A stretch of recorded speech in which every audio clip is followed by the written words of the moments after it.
Último bloque de Universidad Noticias. Seguimos en vivo en el canal 30 de la televisión digital abierta. Vamos a hacer un repaso, como lo hacemos siempre en este último bloque, por otros títulos.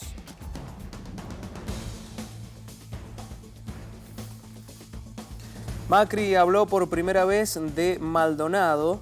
El presidente Mauricio Macri se refirió por primera vez a la desaparición de Santiago Maldonado. Fue este lunes por la noche, al ser consultado por la represión del viernes pasado tras la marcha a Plaza de Mayo por Santiago. El mandatario respondió: lamento mucho. Estamos en un momento en el cual lo que no queremos es violencia, pero hay que seguir trabajando juntos, fue lo que dijo Mauricio Macri. Murió el ex juez federal Luis Mirex. El ex juez federal murió este lunes. Había sido destituido de su cargo y juzgado en la mega causa a prisión perpetua por su complicidad en delitos de lesa humanidad. Tenía cáncer de páncreas, dolencia que le diagnosticaron en abril. Este año se había realizado estudios médicos para acceder al beneficio de la prisión domiciliaria, pero bueno, finalmente falleció este lunes por la noche. En el ámbito internacional, Colombia, el Ejército de Liberación Nacional aceptó el alto al fuego. El Ejército de Liberación Nacional, ELN, como se pronuncia la sigla, aceptó firmar el cese al fuego bilateral con el gobierno colombiano que durará 4 meses. Ocurre pocas horas antes del inicio de la visita del Papa Francisco por ese país. En un mensaje televisivo a los colombianos, el presidente Santos consideró que el acuerdo con la última guerrilla activa supone una gran noticia de bienvenida para el pontífice argentino que apoyó la firma de la paz con la ya ex guerrilla de las FARC. Seguimos con el desarrollo informativo y vamos a hablar del Museo Casa Fader, ¿no? El histórico. ¿Quién no en la escuela primaria hizo una visita guiada con los docentes al Museo Casa Fader? Está cerrado hace aproximadamente 5 años por una necesaria reconstrucción. Ayer en realidad las autoridades de la Secretaría de Cultura confirmaron que arrancaron con la reconstrucción del Museo Casa Fader. Durará 12 meses la obra, fue lo que dijo el propio secretario de Cultura, Diego Gareca. Están comenzando las obras en el Museo Fader. Yo quiero también comentar que aparte del inicio de obra, que es sumamente importante, estamos teniendo un trabajo también que se ha concluido.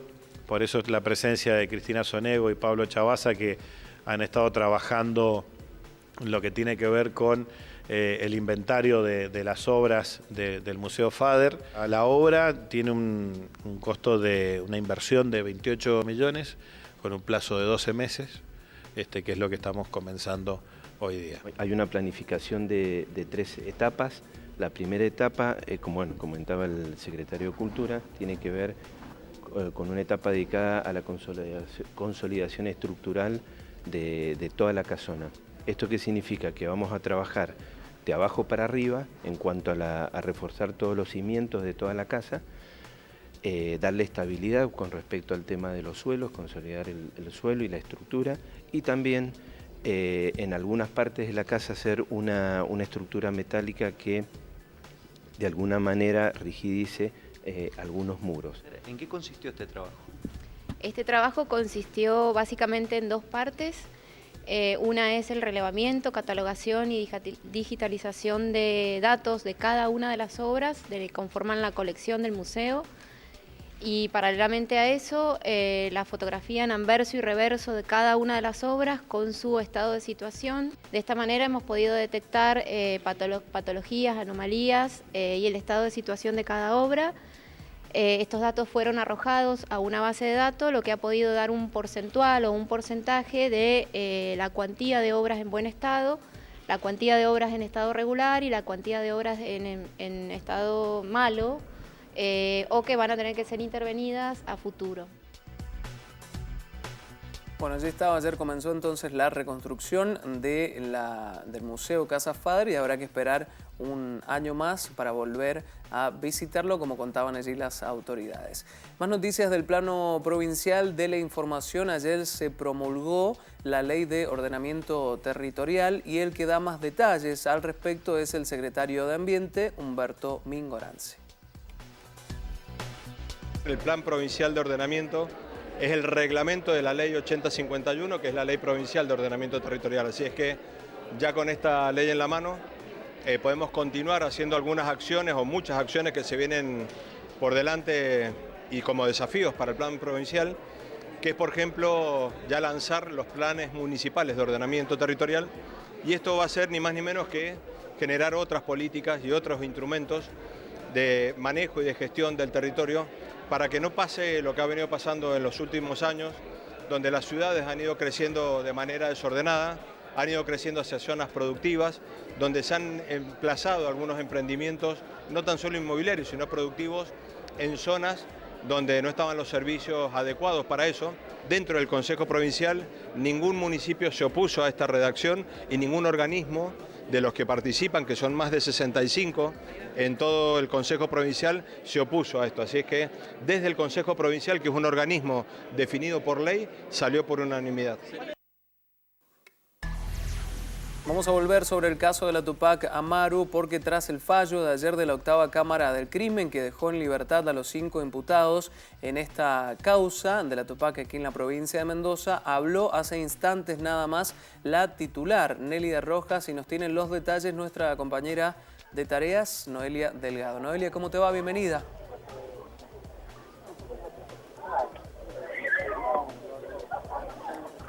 Noelia, ¿nos escuchás?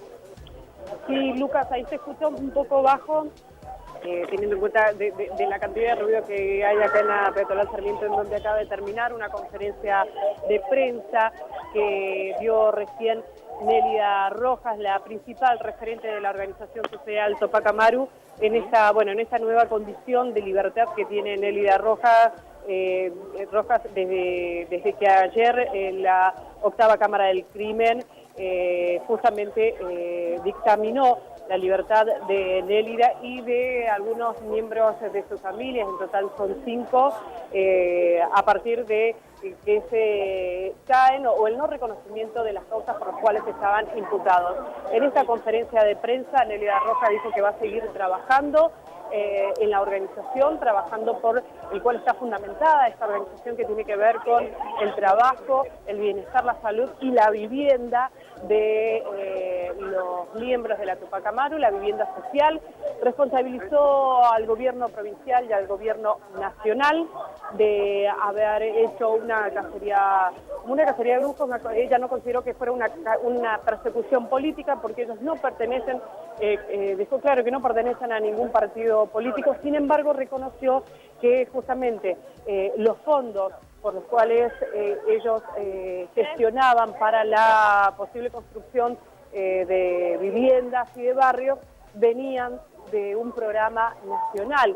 Después responsabilizó al IPB, que es el instituto que debía terminar de adjudicar aquellas viviendas, porque no es no es potestad de la organización social hacer ese tipo de trámites. También dijo que aquellas personas, aquellas víctimas, según lo que había calificado, ¿no?, la fiscal Chávez, que la Cámara del Crimen no reconocía como víctimas a aquellos que habían hecho denuncias contra la organización Tupac Amaru sobre coacción, extorsión y asociación ilícita. Bueno, ella dijo que justamente no solamente eran esas personas las víctimas que no iban a tener casa, sino toda la organización, porque desde que está el actual gobierno provincial y el gobierno nacional se han suspendido todos los programas de planes de viviendas sociales, y por ende ella calculaba que iban a ser más los perjudicados,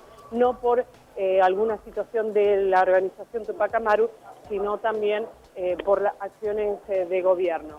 Se mostró bastante íntegra, feliz, Nélida Rojas, con sus familiares. También dijo que no se había podido comunicar con Milagros Sala, que iba iba a ver si lo podía hacer durante la tarde, pero porque justamente ella prefería que Milagro Sala disfrutar un poco más de esta nueva condición, sigue con prisión preventiva con modalidad domiciliaria, pero que la modalidad domiciliaria le permite estar más cerca de su familia. Con respecto a las posibles imputaciones, bueno, negó todas las imputaciones por las cuales había sido, ella estuvo con la prisión preventiva modalidad domiciliaria, pero bueno, dijo que va a seguir trabajando por la misma organización y que no iba a bajar los brazos porque eso era darle el gusto al gobierno nacional.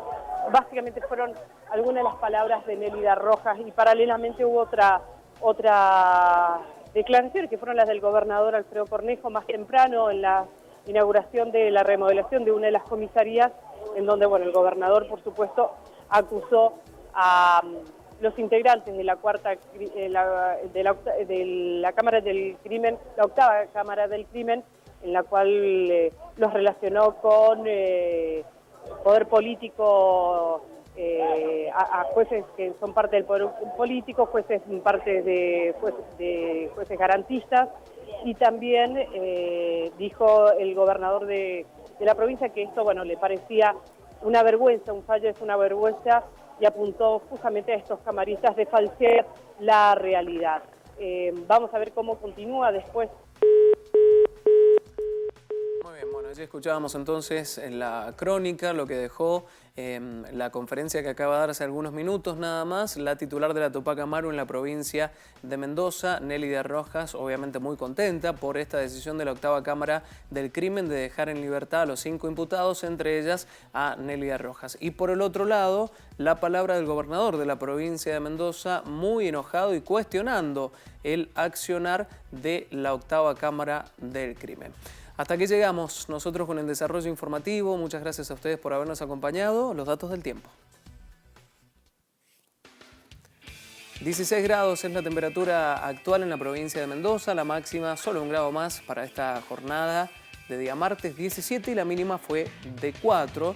Vamos a ver también lo que va a pasar mañana miércoles con el tiempo en nuestra provincia. Con una jornada bastante agradable, máxima 21 grados, la mínima sería de 6 y el cielo estaría algo nublado para la jornada del día miércoles. Máxima 21, mínima 8, esos son los datos del Servicio Meteorológico Nacional para el jueves 7 de septiembre, mientras que el pronóstico indica para el jueves nubosidad variable.